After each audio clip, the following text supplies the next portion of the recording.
बुढ़ापे का कड़वा सच। एक गांव में एक बूढ़ी औरत रहती थी।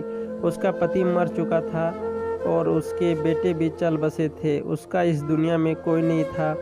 रिश्तेदारों के नाम पर बस एक भतीजा था। बूढ़ी औरत उसके लिए उसका पति और बच्चे बहुत सारा पैसा छोड़कर गए थे, जो अब उस भतीजे के नाम पर हो गई थी।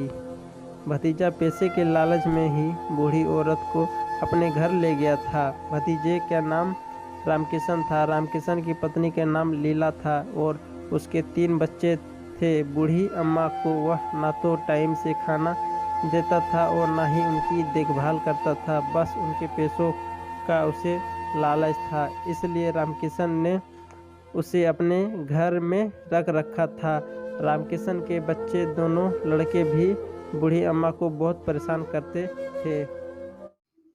कभी उसके ऊपर पानी डालते तो कभी उसे नोचते थे। बूढ़ी अम्मा उन पर चिल्लाती थी और गालियाँ देती थी। जब उसे वह खाना खाने के लिए कुछ भी नहीं देते थे, रामकिशन की पत्नी लीला बूढ़ी अम्मा को रात का बचा कुचा खाना ताने मारकर दे देती थी और बोलती थी, ले बुढ़िया खा ले।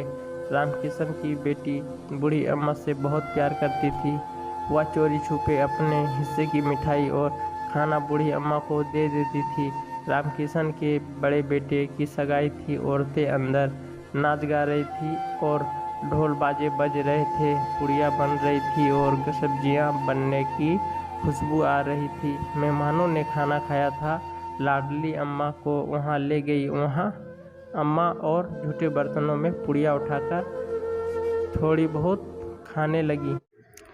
बची सब्जी चाटने लगी। अम्मा सोच रही थी कि मैं ये सब क्या कर रही हूँ। अगर आज इन लोगों ने मुझे खाना दे दिया होता तो शायद झूठे बर्तन ना चाटने होते। इतने में पत्नी लीला की आंख खुल गई।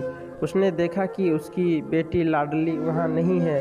उसने इधर उधर देखा, फिर देखा कि लाडली झूठे बर्तन के पास खड़ी है। वहाँ जाकर उसने देखा कि अम्मा झूठे बर्तन चाट रही है। उसने सोचा कि एक पंडिताइन आज मेरी वजह से झूठे बर्तन चाट रही है। आज मेरे बेटे की सगाई है। मैंने लाखों को खाना खिलाया पर उसी को नहीं खिलाया जिसके पैसों पर मैं जिंदा हूँ, जिसके पैसों से मैं ऐसा कर रही हूँ। उसे बड़ा बुरा लगा। वह रोने लगी और भगवान से प्रार्थना करने लगी कि मुझे माफ़ करो, मुझे इसका दंड मत देना।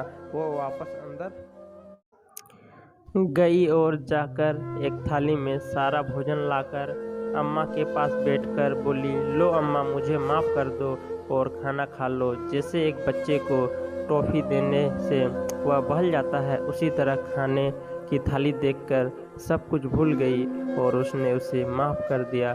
यह कहानी कैसा लगा आप लोगों को कमेंट कर अवश्य बताएं। जय हिंद।